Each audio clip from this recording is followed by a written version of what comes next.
তারপর আল্লাহ রাব্বুল আলামিন বলেন ওয়াসাখখারা লাকুমুশ শামসা ওয়াল কমারা দাহিবাইন। আল্লাহ রাব্বুল আলামিন বলেন বান্দা উপরের দিকে তাকায় দেখ, আমি তোদের জন্য তোমাদের জন্য এই সূর্যকে চন্দ্রকে তোমাদের জন্য নিয়মিত করেছি। তারা কোনোদিনও ব্যতিক্রম করে না।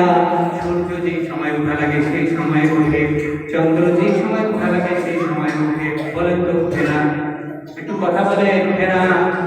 কোনোদিন কি রাত্রেবেলা সূর্য উঠছে? রাত্রেবেলা কোনোদিন সূর্য উঠছে? না না না, উঠে নাই।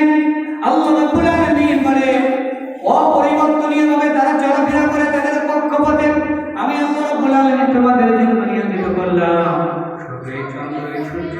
না না না, আল্লাহ ওয়াসাখখারা লাকুমুল লাইলা ওয়ান নাহার। তোমাদের জন্য আমি আরো তৈরি করলাম, তোমাদের জন্য নিয়োজিত করে দিলাম। আমি দিন এবং রাত তৈরি করে দিলাম। বলুন না সুবহানাল্লাহ। কোনদিন দিনের বেলা রাত হইছে? বলেন একটু হইছে নাকি? হইছে? দিনের বেলা রাত হয় নাই, রাতের বেলা দিন হয় নাই। দিনটাকে আল্লাহ কেন তৈরি করে দিলেন? জীবিকা যাপনের জন্য। আমরা দুনিয়াতে বিভিন্ন রকমের কাজ করি। কেউ কিন্তু ফ্যাক্টরিতে কাজ করে, কেউ কৃষি কাজ করে, কেউ দিনমজুরি কাজ করে, কেউ ব্যবসা বাণিজ্য করে।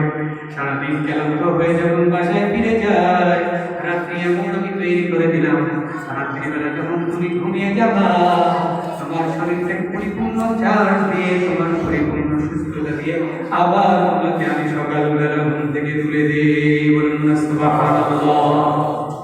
এত এত নিয়ামতের কথা আল্লাহ রাব্বুল আলামিন 31 থেকে 35 নম্বর আয়াতে বললেন। তারপরে আল্লাহ রাব্বুল আলামিন বলেন ওয়া ইন তাউদ্দু নি'মাতাল্লাহি লা তুহসুহা। আমি আল্লাহ রাব্বুল আলামিনের নিয়ামত কত দিছি রে বান্দা, কত দিছি। একটা একটা করে যে গুনতে শুরু করো, নিয়ামত গুনে তুমি শেষ করতে পারবে না। চিৎকার দিয়ে বলেন সুবহানাল্লাহ। এতটুকু বলার পর্যন্ত আল্লাহ রাব্বুল আলামিন সুন্দরভাবে আমাদেরকে বললেন, দুনিয়ার মানুষকে নিয়ামতগুলো একটু দেখায় দিলেন।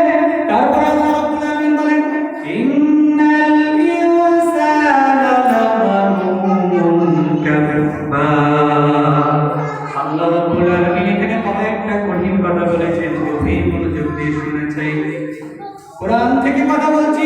আল্লাহ রাব্বুল আলামিন বলেন নিশ্চয় ইন্নাল ইনসান, নিশ্চয় দুনিয়ার মানুষগুলো, দুনিয়ার মানুষ তোমরা লাযালুম, তোমরা জুলুমকারী। লাযালুমুন কাফার, বড় কৃতজ্ঞ, বড় অকৃতজ্ঞ। তোমরা আমি আল্লাহর সাথে জুলুম করো, আমার অকৃতজ্ঞ বান্দা হয়ে যাও। দুনিয়ার মানুষ আল্লাহ রাব্বুল আলামিন এত এত নিয়ামত আমি আল্লাহ রাব্বুল আলামিন দিলাম, কিন্তু তোমরা বড়ই জুলুমকারী। আমি আদেশ করি একটা, তোমরা বড় আরেকটা। আমি যেভাবে চলাফেরা করতে বলি সেইভাবে তোমরা চলাফেরা করো না। কোরআনের আইন অনুযায়ী চলতে বলি তোমরা চলো না।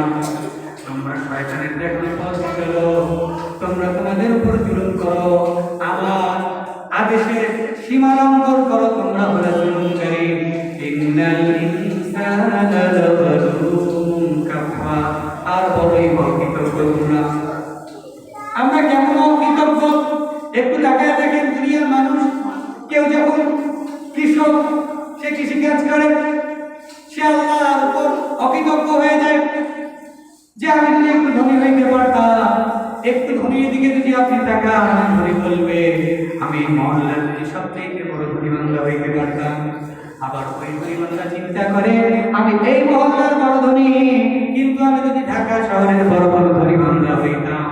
ঢাকা শহরের বড় ধনী বান্দা চিন্তা করে এই বাংলাদেশের মধ্যে তো আমি একজন বড় ধনী বান্দা, আমি যদি ভারতের মধ্যেও একজন ধনী বান্দা হইতে পারতাম।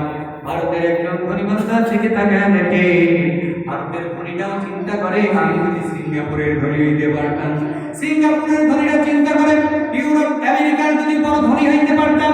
এরকম আল্লাহ রাব্বুল আলামিন যাকে যতটুকু নিয়ামত দিয়েছে, এতটুকু নিয়ামতের মধ্যে কেউ সন্তুষ্ট না। আমরা বলেন কি আমরা সন্তুষ্ট?